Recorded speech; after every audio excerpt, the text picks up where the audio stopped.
And yeah, so I was just absolutely blown away by your lockdowns and a divorce. And I'm like, oh my God. Oh my, I was for days, I was reading that article and feeling all sorts of emotions all over again. And I felt like, okay, we've got to do this. I've got to republish this for other women to read and feel inspired. And then I've got to interview Sarah because I don't know if you know anything about my walking that path earlier on in my life.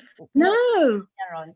no. When I wrote the article, Yeah. and you messaged me and you said you didn't know this was happening. Actually, nobody knew. And I think that was also one of the key things why it became very popular article, and is, very, I'm very grateful that it's been spread globally, because I think it really raised a lot of awareness in that area. But I think one of the key things was that I wasn't talking about it to anybody. And I think that is probably one of the things and one of the reasons why you found it so interesting, because all the times you were meeting me, you wouldn't know what that person is going through, or, or kind of, everybody's fine on the exterior, but on the interior, it could be very broken or going through quite a lot. And there are so many people out there, so many women who do that, because you never really know if you should tell people, or how you should deal with it, because you don't really know if, for sometimes it feels like it's not really happening, and that there might be times where you feel like, I might tell everybody and we might change our mind again, because there's been so many times in a marriage that you feel that you need to make changes, or you need to do something, but or you feel like, I've had enough and I'm going to leave, and then you tell everybody and then you don't leave, and then what happens is you actually look like a very weak character. Yeah, because you're just telling people every time you have a problem, oh, I had enough of this, I'm going, and then you end up not going, and you end up staying. And people can say, well, it doesn't really matter what people say, but I think it does. I think it does matter to people, and your own self-confidence, your own self-esteem, for how you feel about yourself. I think it does matter, because when people start throwing that in your face, you start to think, actually, no, I'm going to do this the best that I can, and also be the best version of myself going through it. And I think that can be quite challenging. Extremely challenging. Extremely challenging. I just had to message you, knowing how difficult it is walking through that path, even though you have you're in a community, a society where you have a lot of support.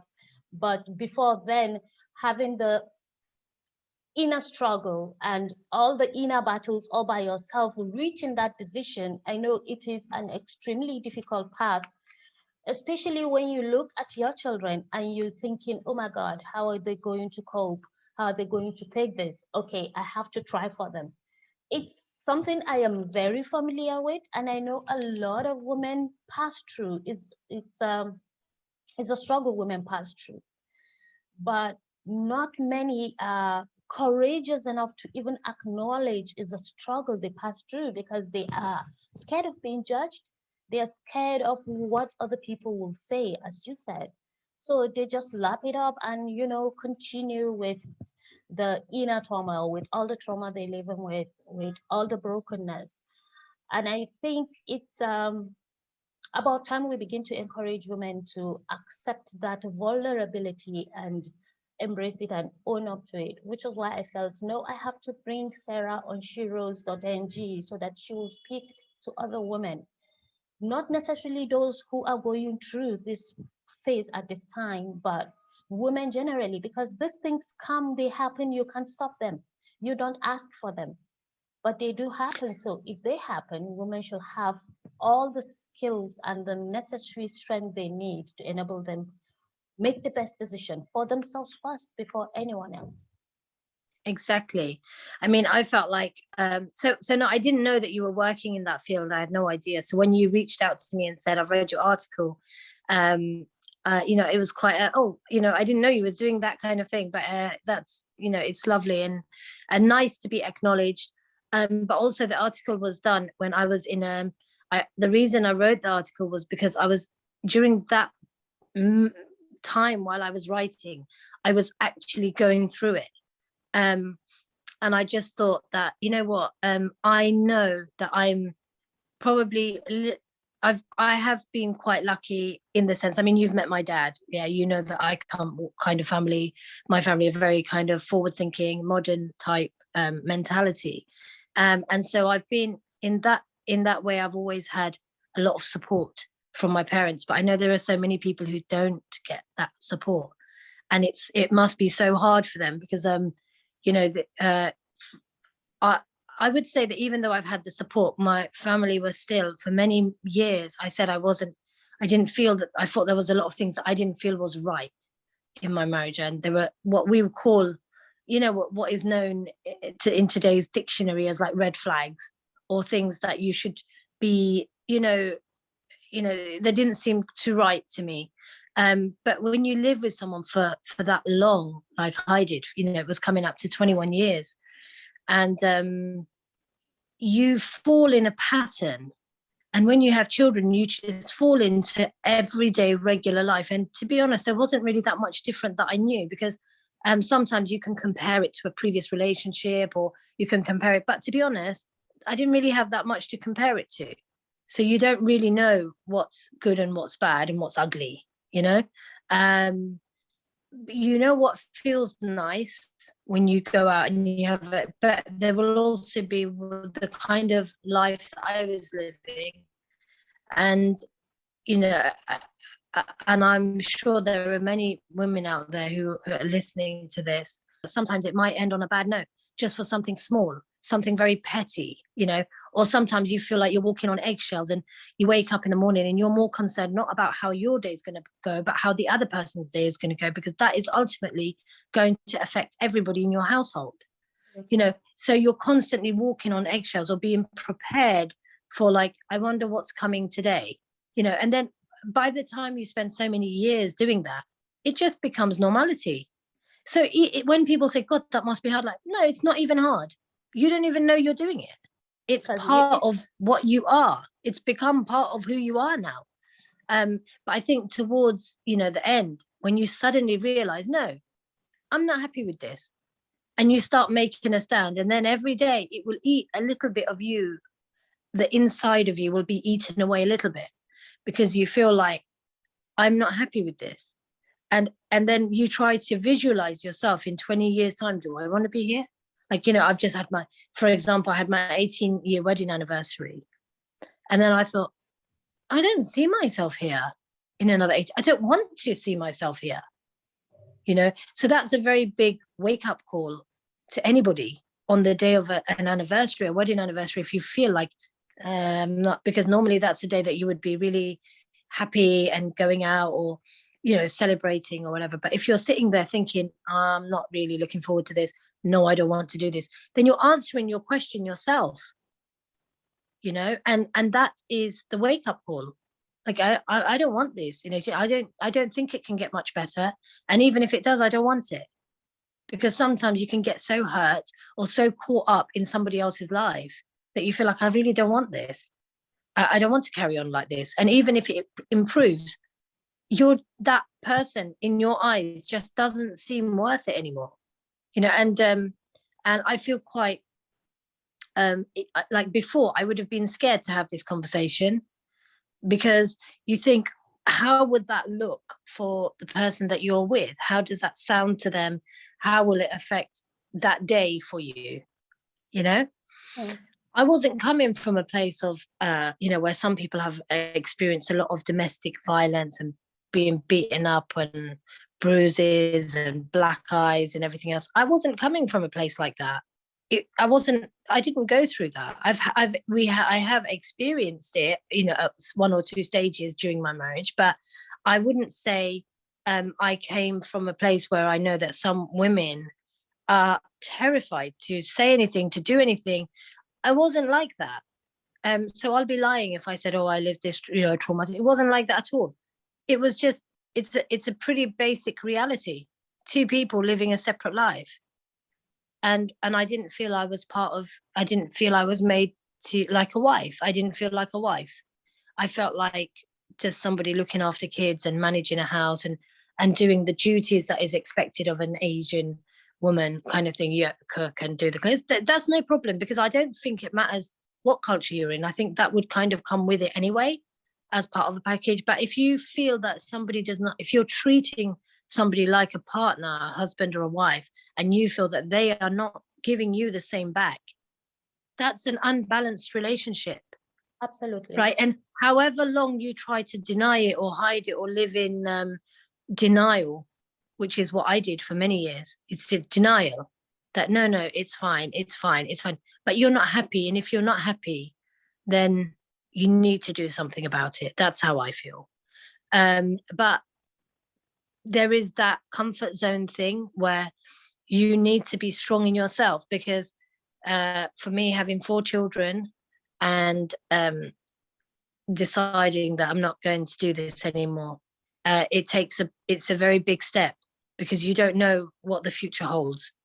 You don't know where your next meal is going to come from, and you're going to have to decide. But I really didn't care, to be honest, too much, because I do feel as though I do have spiritual belief. I do believe in God. I do believe that whatever is meant for me is already there. It's already designed for me. And if there's no food left for me, then that's my time to die, and let it be. So I did go in with that kind of belief that when my time comes, it comes. And I felt like this is the time now for me to leave this, because I don't feel I could go further, and definitely not being happy. And it's not a good example for children, Yeah. especially if you have daughters.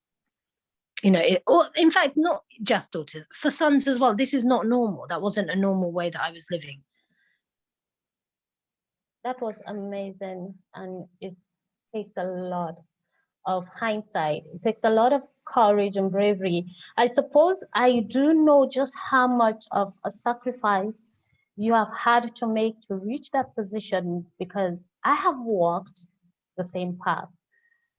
And I do know that if all women would have the same courage and hindsight to make such decisions, a lot of things, of course, it may seem that a lot of things are going haywire, a lot of things are going terrible, or the kids will be traumatized, or they will be, as they say in my part of the world, that the kids will be wayward, they will be traumatized for life, they will never be normal, all sort of negative things. But it isn't true, because men need to understand that a lot of the things they do are not okay, and they need to I, amend that. I feel like when people talk about children, and when they talk about the what will the outcome be of the children if you stay in a marriage that you're not happy, and people always think, oh no, the broken children who come from a broken home, for example, they are going to be the worst children, or they are going to experience a lot of difficulties, and it will come out in their behavior. um you see, the way I see it is like everybody's life has already been decided for them anyway. Uh, so that goes on a higher belief. And I guess if there are people who are atheists, they probably wouldn't believe that, right? But for me, I believe that. And I know from my own personal upbringing and my own experiences that I know people who come from a very good home and who have taken the wrong path as well. So I don't think just because it's a broken home doesn't mean that's why. That kid made their own decisions. Even the ones who were from a very stable home, whose parents were in love with each other 24/7, and who had a happy home. They never had lack of money. They never had lack of food or issues, but the children could still be messed up. When I say messed up, you know what I mean? Making the wrong decisions, going with the wrong crowds. But people ultimately, their life has already been planned out for them. That's this, but that's, like I say, this some people may resonate with that or may not resonate. But I feel that that's the way you bring your child up doesn't mean because you're worried about your child's upbringing that you should stay somewhere that you're not happy, because that might be affecting them. So you might stay there in the hope that you don't mess up your kid, but by staying there you are messing up your kid. Absolutely. you know. Absolutely. I relate with that. Absolutely. I relate So with I that. don't think that women or men even should make a decision based on that, because your true happiness and true core, when it comes out, there's a different kind of freedom that when I talk about different cultures, because for for me and the background that I'm from, we had a lot of restrictions on things you can and you can't do. You can't have a boyfriend, you can't go out with somebody, you can't have too many boyfriends, you can't speak to boys. Oh, it was so many things that by the time you get married, or by the time you meet somebody, you're ready to get married because you know you're not going to be allowed to hang out with this person. Like, find somebody and just do it, you know. And I think that has a very big effect on people as well, you know, because I think that, you know, that cultural expectation, if you're living in a village in those places where that like tradition is born from, then maybe it's different. But if you come into the UK and you're living in England, you're mixing in society, you're going to school, college, but then you want to bring in those backward traits or mentality of, you know, a village back home, you know, 30, 40 years ago. It doesn't work. You can pretend it does, but it does not work. You know, it will, you, because it's going against the grain. You know, people would be so upset for me to say that, but the reality and the way I see it, if you feel that much and that strongly about culture and bringing up the children in that kind of environment, you shouldn't even come. Don't come, because this is not a place where you can uphold that without causing drama, either to yourself or to your child. That's absolutely correct, Sarah. A lot of the cultural expectations do not belong anywhere in the world at this age. They don't belong anywhere. And those are the things that are still part of the things we are trying to solve in having women-led discussions, in having women issues being brought to the fore. Because I personally feel a lot of it has to be discussed and addressed by women, or else it never get discussed. Because when you look at it, majority of our societies are men driven, and the cultures and traditions we're talking about now are patriarchal. They are embedded in patriarchy and the control and supremacy of men over women. So of course the men won't do away with them unless they are forced to. The patriarchal attitude, um, exactly that. I mean, I'm doing a lot of things at the moment with working with this kind of issue that we encounter, and I think having gone through it, um, like I said, not with my family, but I felt like after marriage, I felt it was very much backward kind of ways and stuff, and you just fall into it, and it's, in some ways it's good, some ways it was positive, and it has had positive effect on me in some ways, um, but I would say the biggest positive effect is for actually me to leave. That was the biggest positive effect, because even though having those cultures and values and everything instilled or pushed into you, to a point where you say, even with that, I'm still better off without. I don't need it.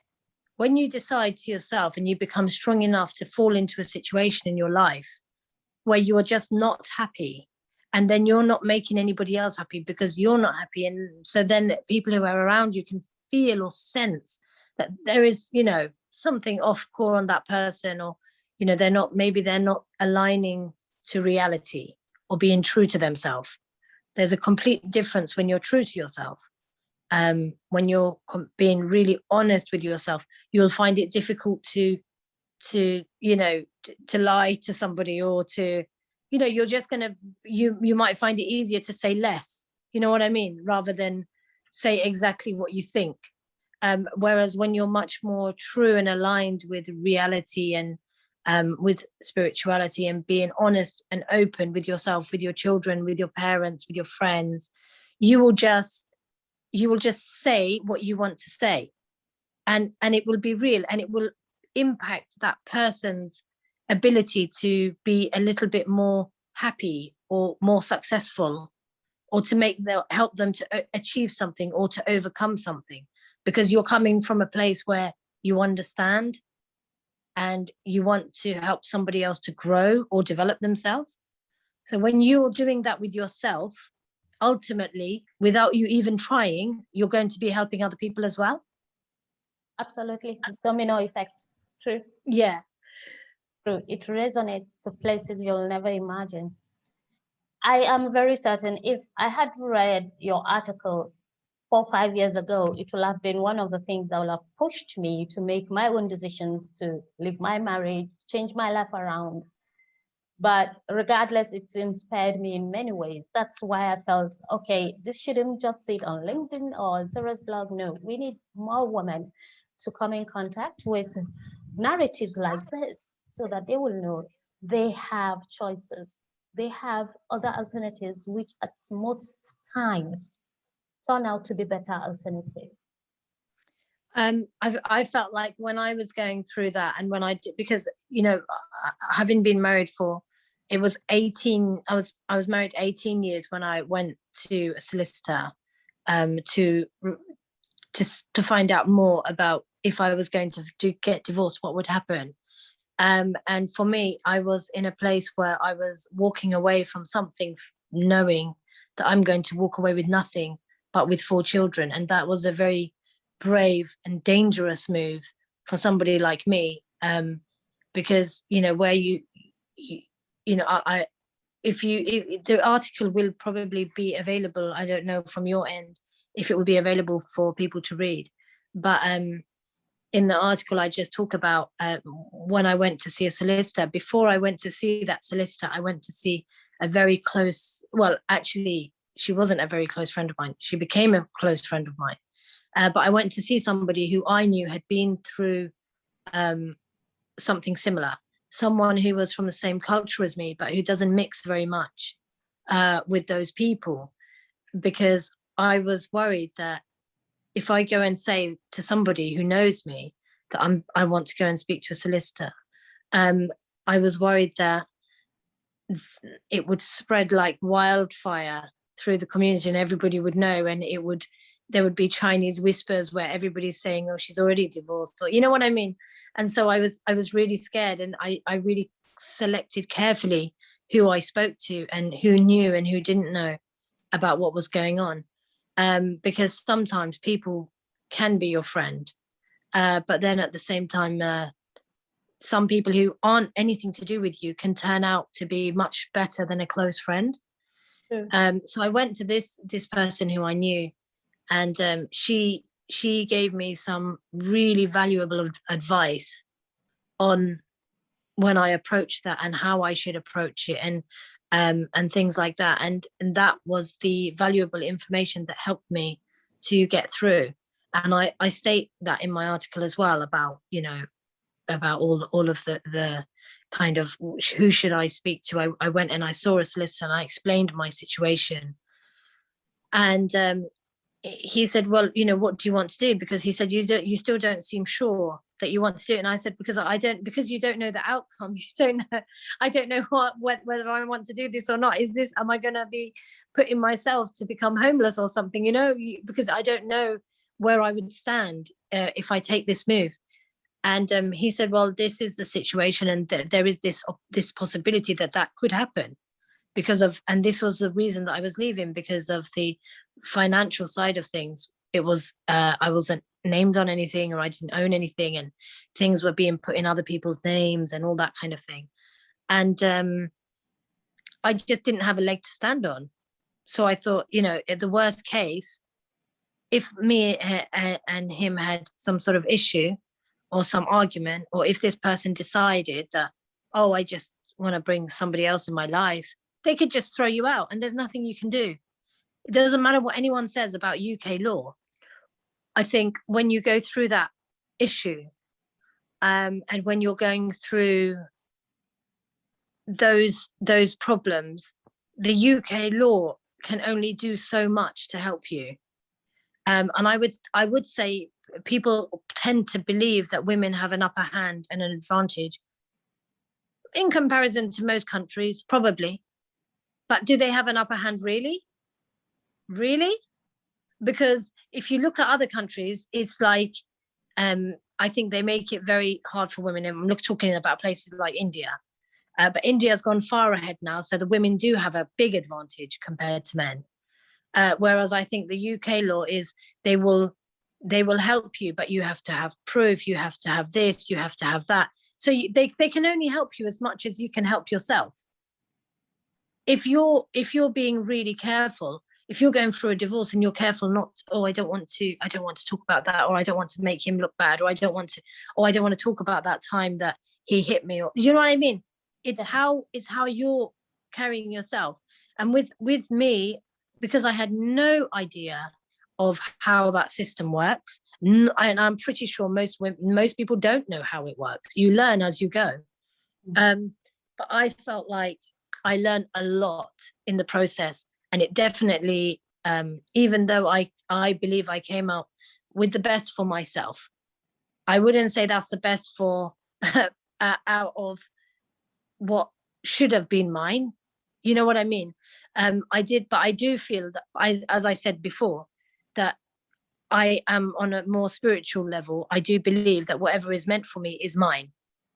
It's already there for me. And so it doesn't matter what somebody else does, that is going to be there for me. The outcome has already been decided. Yes. So for me, even though it, to some people, when you're going through a divorce case, you might think, well, that's not fair, or I didn't get that, or I didn't get this, or I didn't get the other, because it becomes a material thing then, Yes. you know. But you have to look at it from the point of, well, I kept my sanity, I'm still alive, I'm not on the streets, I'm not without a roof on my head, I'm not without any food. So, in our terms, and for anybody who's Muslim, who's watching, will say, Alhamdulillah, at least I've got what is meant for me, and that's the blessing from above. So for me, that works for me. Other people would not have been as grateful as I was with the outcome that I had. But I'm grateful because it put me in a situation where I now need to become, and I already am becoming, self-sufficient, where you will be pushed in a corner that you will have to develop yourself. You will have to go that, yes, you might have a roof on your head, and yes, you might have food on the table, but you also have to manage 4 children alone. So now you can't relax. Now you need to do something even bigger and even better. And so it pushed me to go even further.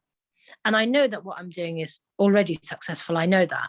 So, and I feel that that is the real growth and development. It's not the going through the divorce and coming out with whatever material stuff you have, because, whether you have a big house or a small house or a room or whatever, the end of the day, you're only going to sleep in the bed anyway. You're not going to sleep in the whole house. You only need a bed at the end of the day with a roof on it. So, it's but it's easy to say it now after the outcome, because I've had it, because now I can say, well, it's okay, I've got the house now. But the law will look at the children. What do the children need?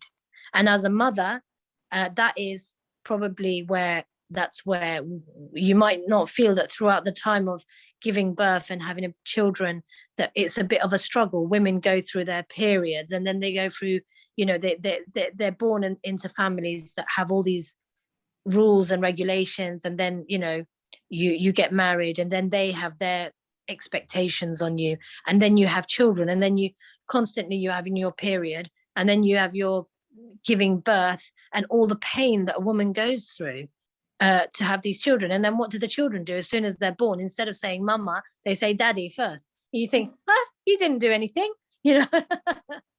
so Yeah, you I feel know. like, but as a mother, um the law recognize that. They recognize that you're a mother. They recognize these things. So they will before they make you comfortable, they are going to make sure your children are comfortable. So the children are, when they say a blessing, it is a blessing, not because, oh, you're going to have a good court case, but because of, I mean, when I look at my children now, earlier today, before I came on here, they were all in the garden playing Monopoly. It's a sunny day. They're all relaxed, they're having fun, their friends are here.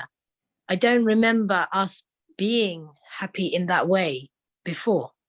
So to me, that's a blessing, that maybe I have gone through a big change, and maybe of course it would affect them, their children. Yeah. And it's the mother and father. So of course it would affect them, but um, but not badly. They're okay.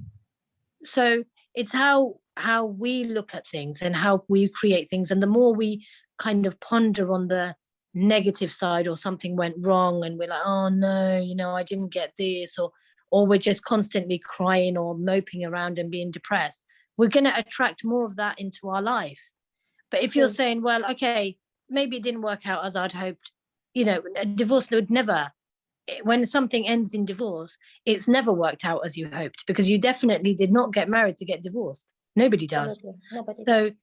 yeah, nobody does it. So it didn't work out as hoped. But okay, let's move on from here. Wish him all the best in his life. And for myself, I said to my children that, as far as I'm concerned, they are my responsibility. I've taken it as my responsibility. If their dad decides to come and take them and go out, then take them. If you want to see them, then see them. If you don't want to see them, then don't see them. If you want to give money to them, give it. If you don't, then don't. I don't care. And when you cut yourself off emotionally like this, it's much easier to cope with, because you're not expecting that somebody is going to do something for you. It's better to expect that nobody is going to do anything for you, Yeah. because that way you can make yourself very strong and in a place where you don't need anybody. Because when you don't need anybody, that's when you will attract everything. And all the goodness will come without you even trying, because you're not expecting anything from anyone else. You're doing it yourself. So I find for myself, in the whole, I would say, 20 years of my marriage that I have never felt as free, content, and happy as I do when I wake up these days. That is awesome. That is I'm not awesome. telling I'm not telling all the women to go out and get divorced, by the way. No, no, If no, you've no, got no, a no, good no. husband, Of if you've got a course good not. husband, look after him. But Of I'm just saying, course if not. you're not in a, if you're not in a good place, and if you feel that, because so many women probably who are watching this, so many women probably feel like, I'm not sure if this is what I want anymore, you know. So you need to be in that space to fully understand it and to make the right decision for yourself. Absolutely. That is just wonderful, Sarah. Just wonderful. I personally relate with a lot of the things you've said, especially about waking up in the morning and regardless of whatever it is challenges you may be facing, but you feel happy and content. It is at this time that I truly understand what people mean, what when they say that money cannot buy happiness. So you don't have money, but you're happy because knowing that you're free, you're happy deep inside your soul, you're content. These things are priceless, and they are feelings that you get after you've put in a considerable hard amount of work to turn things around that are not going well in your life. They don't come automatically. You'll have to pay a huge price, which you have, which I have, and I am sure a lot of women are trying to do that as well. And I hope your story will inspire them. So, just one last question I wish to ask before we wrap up. You've answered a lot of the questions I have done here without me having asked them. But I have one that I would want to ask regardless. You did mention that you have a very supportive and forward-thinking family, but regardless, the Indian community still is very conservative, even in England. I've been there a few, uh, the period I've been there, I've been appalled with a lot of the things I have read in the papers and I've heard in the communities that the Indian community does, especially the Muslim Indian communities. And I'm like, I can't believe it. If someone had told me, I would have said, no, it can't happen. This is England, but yet it still does happen. How did you find the strength and the courage to go public with your experience after your divorce? Not minding the fact that some people might judge you in your community, some people might discriminate against you. You know, divorced women are highly discriminated in such communities, I know. How did you find the courage to go public Um, regardless of that? so for me, what happened was when I went for my divorce, I said I was unsure because you're in denial. You know you're not happy, and then you want to start, and then you think, "Am I doing the right thing?"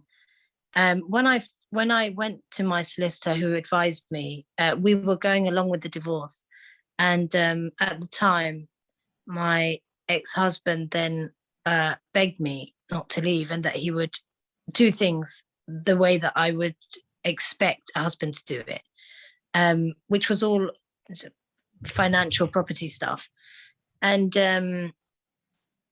he said he promised me he would do it. So I thought, well, I've already given him 18 years of my life, so I'll give him a bit more time. Maybe he just needs more time, which is a silly mistake. And my solicitor warned me, he won't do that. And you're creating a very big problem for yourself now to stop it. And I didn't take my solicitor's advice. And I gave as a last try, to try and make it work. And during that year that I put the divorce on hold, um, I I I basically destroyed myself. It was a big, big mistake on my part. And I was warned and I didn't listen. But, I also feel that in my own heart that I wasn't, this was purely to make the marriage work. So if I give everything to make the marriage work and it doesn't work, right, then I can say that I've done my best. Yes. Right. And so that's how I felt. And during that time, I wanted a fresh start. So I asked my husband at the time if we could go to Umrah to do, I thought maybe, I don't know, in my own mind, I'm not that kind of religious. I don't pray 5 times a day or anything like that. But I thought, maybe that would be a fresh start for both of us and it would help us moving forward. But what a mistake. What a mistake for me. Not that I went to Umrah. For me, that was a blessing because I feel that I came back and that really kind of helped me to move as an individual, nothing to do with anyone else, but for myself. But no, that was a big mistake on my part in that sense because my solicitor was right. And everything that he had said would happen did happen. And I talk about that in my article. But the reason I wrote the article was because I felt that, I said when I wanted advice, I didn't know where to go or who to ask. Yeah. Right. So I just thought, what do women do in that situation? There's loads of things about when people have divorced. There isn't anything that much about when you're thinking about divorce or how it feels or what's the first step or what do you actually do and what happens in a divorce and what's the name, the terms, like they have these different names, they have this mediation, they have FDR, and they have all these like different things that go on. And I didn't know anything. And you can read as much as you like, but you might get conflict in advice as well. So I wanted to create something that would be for those people just to explain what happened to me. And I thought this was a case of my solicitor. My solicitor was fantastic. And he came from a place where he understood about the cultural thing. He knew what the situation was. He advised me as the best that he could. And even though I didn't take his advice, he still continued to be my solicitor after, when he warned me that if you do that, I don't want to be solicitor because I don't think I can help you after. But but he continued to. So for me, it was more to share my experience with people who may be going through the same thing or maybe considering the same thing. It's not a nice thing to be thinking about. It's not a nice place to be. Yep. So I thought for myself to help those people that they'll read the article and they might get some advice. If they need anything else, they can always connect with me personally and I'll be happy to advise. But I always like to also say that, we do need to look for the best in our partner. Try to look for the best for as long as you possibly can before going down that route. But if you feel that, look, I'm looking for the best, but I'm not finding it, then don't give up your life for it. Do you know what I mean? It's only marriage at the end of the day. It's not the be all and end all, you know? Yeah. Thank you so very much, Sarah, for this amazing disclosure. I'm so grateful you were willing to share all this in video form. I'm so grateful you're willing to, because you may not really completely understand what you're doing, but you are empowering very many women out there that you may never know. You know, this is not the kind of advice you go seeking for from people, even if you do have a supportive family around you or a supportive community, because it's not a nice place to be. You said it yourself. So can you imagine how hard it is for women who do not have that kind of supportive family and community? It's 10 times harder.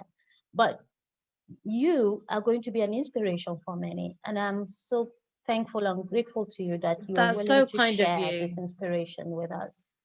Thank you very That's so kind of you. Thank you so much. But you know, just going back to my just quickly, just go back to my parents. I never told my parents that I wrote that article, but after it was published, it has been published in a few forms in other magazines.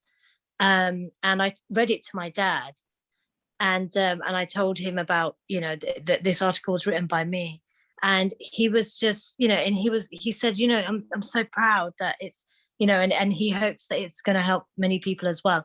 But it is there to help people, and also for those who are going through something completely, just as from woman to woman, or even, you know, as a woman to just being a human, if it's a man who needs advice, you know, um whatever advice they would want, just from that space where they might be, I would be more than happy to help them. That's not something that I do as a business or anything like that.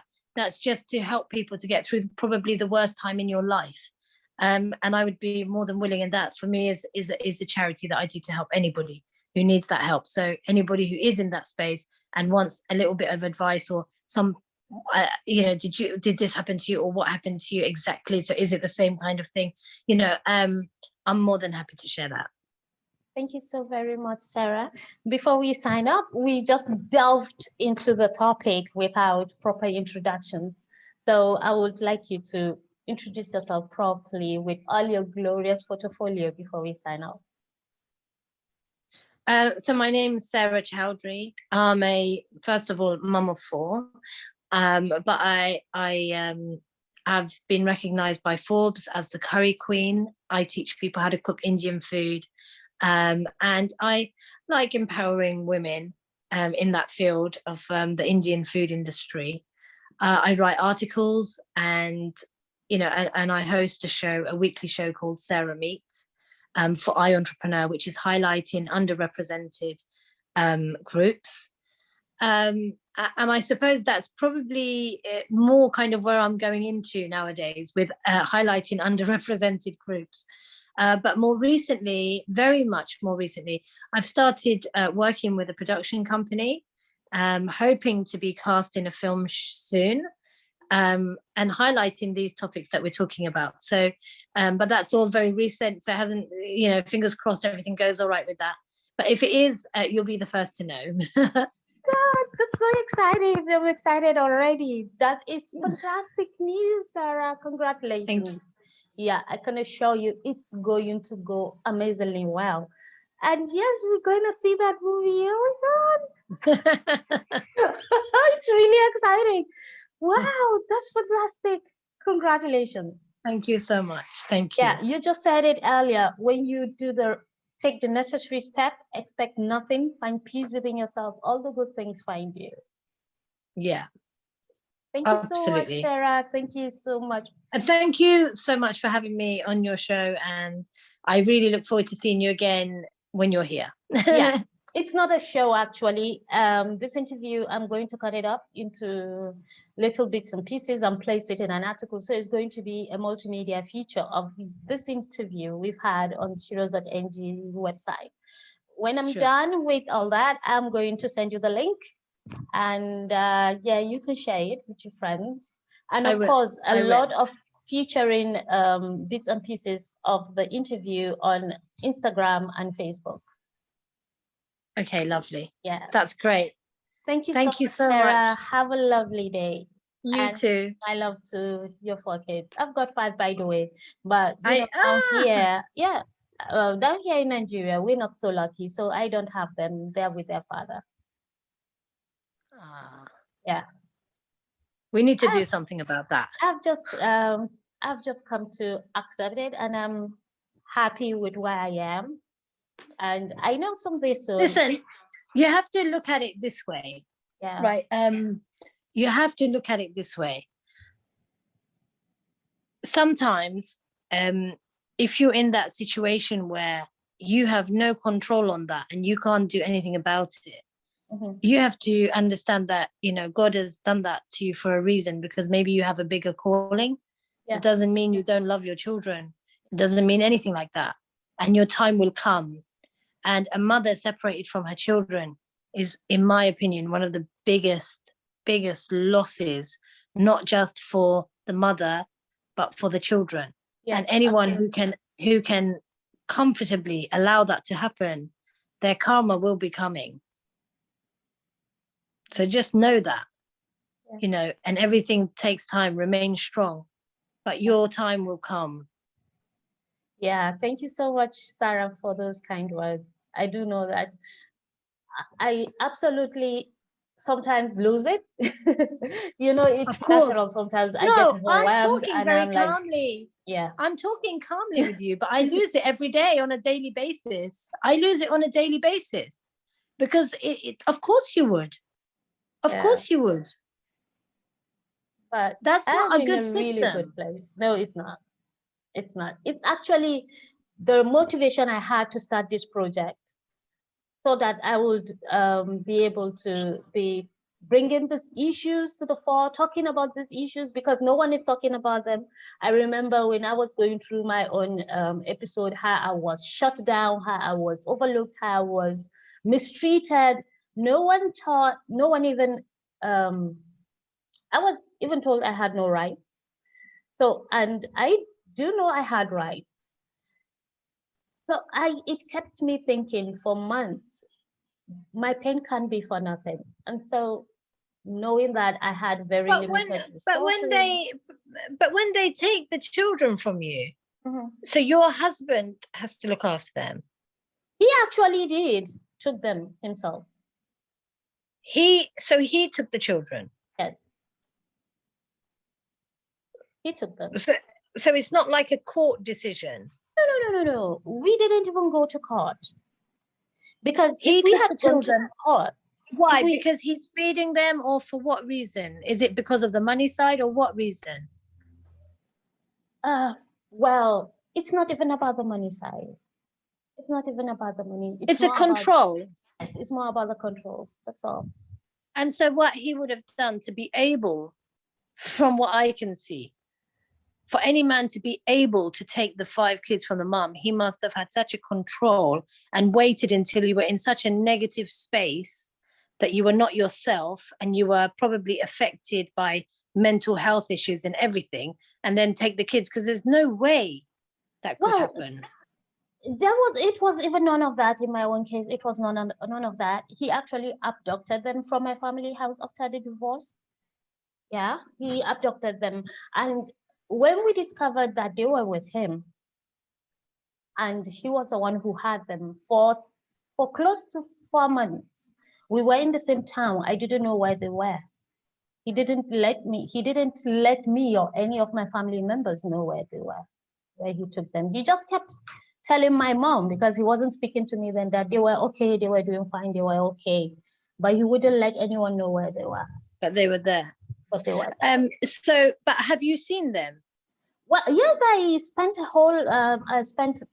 the week with them, the Easter week. We spent the Easter week together. But before then, I think he adopted them in around March 2017, and I didn't get to see them until 2019. Yeah, and that is not even the We can hardest write. part. Can I write a book on this? Have It's you not written a even, book? no, not yet. But I have been thinking all this while that I need to write Listen, I'm this. starting this production company. right? And I'm working with, an actor and director and film producer. We can do this. In this part of the world, Sarah, it's really horrible, the stories you will hear. It's really horrible. When after we've signed up, I'm going to send you the links to my master's project, because I dedicated my master's project to researching on parental alienation and how it affects women. When I started this research in 2019, I didn't even know that's what it was called. I just knew that, oh, there's something that's happening in Nigeria. When women get divorced, they get They separated, take the forcefully kids. separated, Mm. yes, from the kids. And I interviewed a ton of women. I heard their stories and I produced a documentary and all that. So Who it's do you live with then? I live alone. So you didn't meet anybody else, or No, why not? I'm not ready, Sarah. A lot of people keep asking me that. Why not? Why don't you have a relationship? I just feel like, okay, You know why? Not because of you not being ready, yeah. but probably the reason people say it is to just piss him off a bit. That now you've taken the children, well done. I can have a free life now. Thank you. Yeah, but I just don't think I should have a relationship just because I want to piss anyone off, Sarah. No, You see, that's the because I you're thinking from a good space. You see, that's what my problem is. I think from a bad space. You're thinking as a good you know, human, and I'm thinking as a bitch. he got married 3 months after we got divorced. No, about 3 or 4 months after we got divorced. And I was hounded. Oh, your ex have got married. What are you waiting for? You need to get married. Yeah, my I'm husband not gonna said get before married. before before I got divorced, he told me he's getting divorced. He's getting married. Even before the divorce was done, his mum was looking for somebody for him. I was like, he's not even divorced yet. Yeah, you see, that's the thing with especially men from Muslim communities, because these polygamous privileges they have, they take it way out of proportions, and I'm like, I am very certain, I am very sure that the wife he got married to is struggling with coping with his excesses, the same excesses, the same toxicity I struggle with. They don't do How is any she managing how is she managing your children? Because another. That's a story for he's another gonna day. take he's gonna Exactly. take your children, and he's And not give gonna them look to her. after them. Exactly. He's gonna give them to somebody else to look after. Exactly.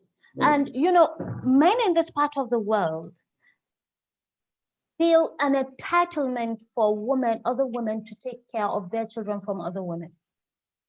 They feel entitled to it. Like my ex, when we started speaking with him about a year ago, we just started talking about a year ago, about a year, some few months ago when I was still in England before I returned. I really had a running battle with him over the phone about her, because when my children, whenever I speak with them on the phone, tell me that their stepmother beat them, I just knew that she was transferring aggression. Sarah, I went through it myself. Transfer of aggression. A lot of people don't even understand that is what is happening to them. You just know that you're not happy deep inside, and the person you're married to keeps frustrating you every day, and you can't lash out with them. What do? Yeah, Lash that's out to my the life kids. story. Yeah. It You get happened mad to with your me. children. Yeah, Yes, you yeah, get yeah. mad with the Yeah, yeah, kids yeah. No, no, no. I used unnecessarily. to get, yeah, when I was even my own children on a daily basis, or Yes, everything they did used to piss me off. And I used to get real mad with the children. And really, it wasn't even them. I used to say to them, like, he makes me so angry, and happened to I me. can't control myself. So I kept thinking, if I, their mother, could transfer my aggression on them, how much a stepmother? Do you understand? But men don't understand this, and a huge percentage of our society don't understand this. So when my kids were telling me, oh, their stepmother, she's mean to them, she's cruel to them, I just knew what was happening. So I And how told him does one that make day, you feel? That's so bad. Why are they doing that? but what can I do, Sarah? It makes me feel bad. So I felt if there was anything I could do, it was to speak with him. So I call them